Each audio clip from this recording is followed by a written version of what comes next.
Hello everyone, welcome to CyberGRC Hub, and today we're diving deep into the world of cybersecurity, breaking down the 8 essential domains of the CISSP certification by ISC2.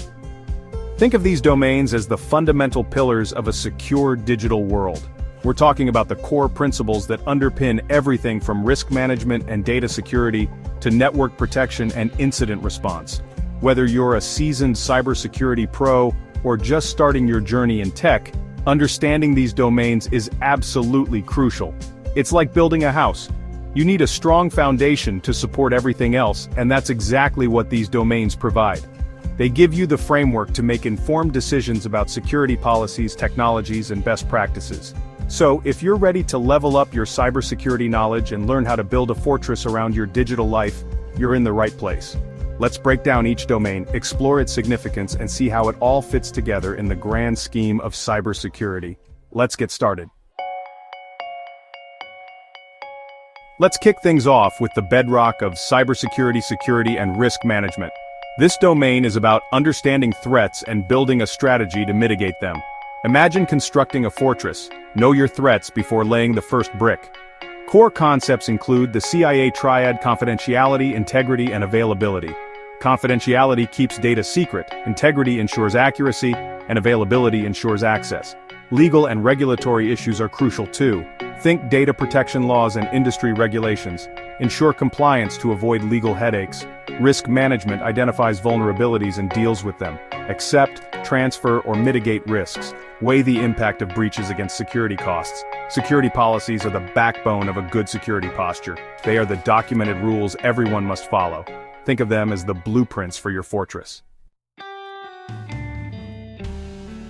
Data, it's the lifeblood of our digital world, and protecting it is paramount. That's where asset security comes in, focusing on safeguarding your valuable information. Think of this domain as the vault where you secure your most prized possessions. First up, data classification. Not all data is created equal, right? We need to determine the sensitivity of different types of data. Is it confidential, internal, or public? This classification then dictates the level of protection it needs. Next, data ownership. It's like assigning responsibility for each crown jewel in your vault. Someone needs to be accountable for the security and proper handling of that data. And then we have data retention. How long do you need to keep certain types of data? Storing data unnecessarily can actually increase your risk, so it's essential to have clear retention policies in place. Of course, we can't talk about asset security without mentioning secure storage. This involves implementing measures like encryption, access controls, and secure disposal methods to keep your data safe from unauthorized access or breaches. Alright, let's talk blueprints. Security architecture and engineering is all about designing and building the systems that protect your digital assets. This is where we get into the nuts and bolts of cybersecurity, laying down the infrastructure for a resilient security posture. We're talking about different security models like the Bell LaPadula model, which focuses on confidentiality, or the BIBA model, which prioritizes integrity. It's about choosing the right model based on the specific security needs of your organization. Then there's the implementation of system security controls. Think firewalls, intrusion detection systems, and anti-malware software. These are the guards at the gate, constantly monitoring for and blocking suspicious activity. Cryptography plays a crucial role in this domain as well. We're talking about using encryption algorithms to scramble data, making it unreadable to unauthorized individuals. It's like putting your data in a secret code that only authorized parties can decipher. And in today's cloud-centric world, we can't forget about cloud security. This involves understanding the shared responsibility model, implementing strong access controls, and ensuring your cloud provider meets your security requirements. Chapter 4. Let's talk about communication and network security. This domain is about protecting the pathways that data travels on your networks. Think of it like securing the roads that connect your digital fortresses. Firewalls are the first line of defense. They act like gatekeepers, examining network traffic. VPNs create secure tunnels for your data, especially on public Wi-Fi. It's like sending your data in an armored car. Wireless security is critical. Secure your Wi-Fi with strong passwords in WPA2 or WPA3. Segment your network into manageable zones. It's like dividing your fortress into sections with varying security levels. Finally, TLS and SSL encrypt data for secure online transactions.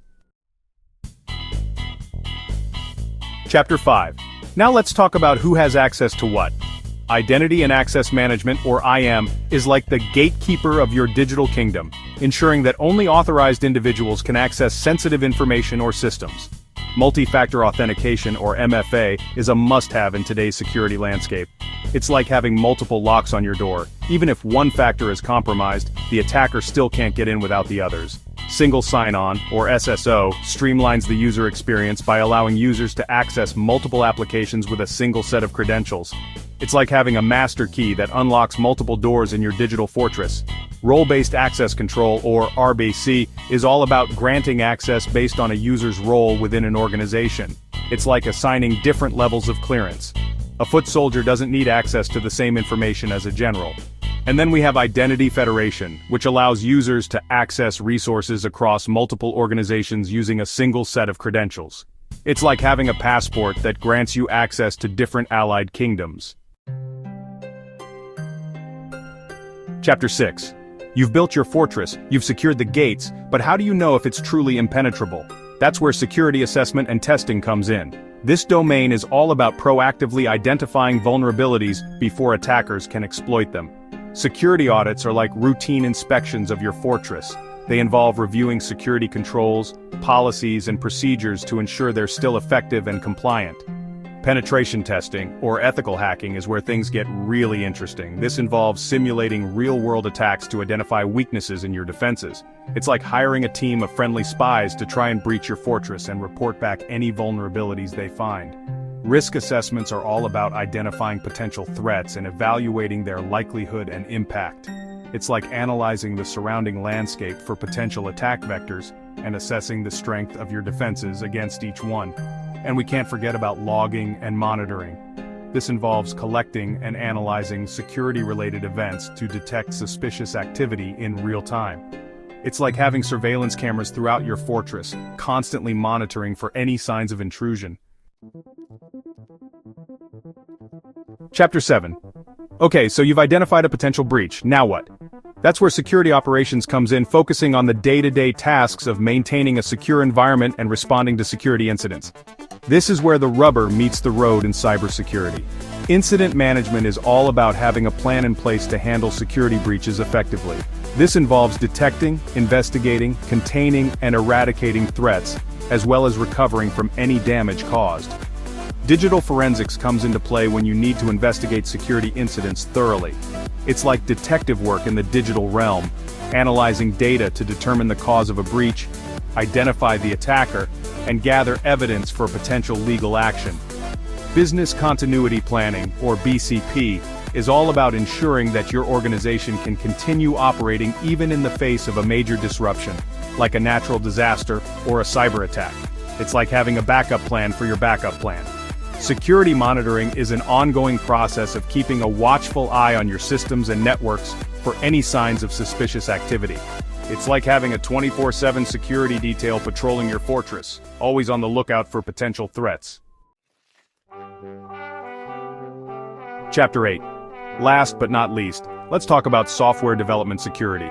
This domain is all about integrating security into every stage of the software development lifecycle, ensuring that your applications are built with security in mind from the ground up.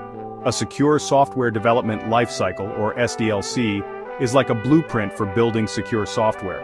It involves incorporating security considerations into every phase, from requirements gathering and design to coding, testing, and deployment.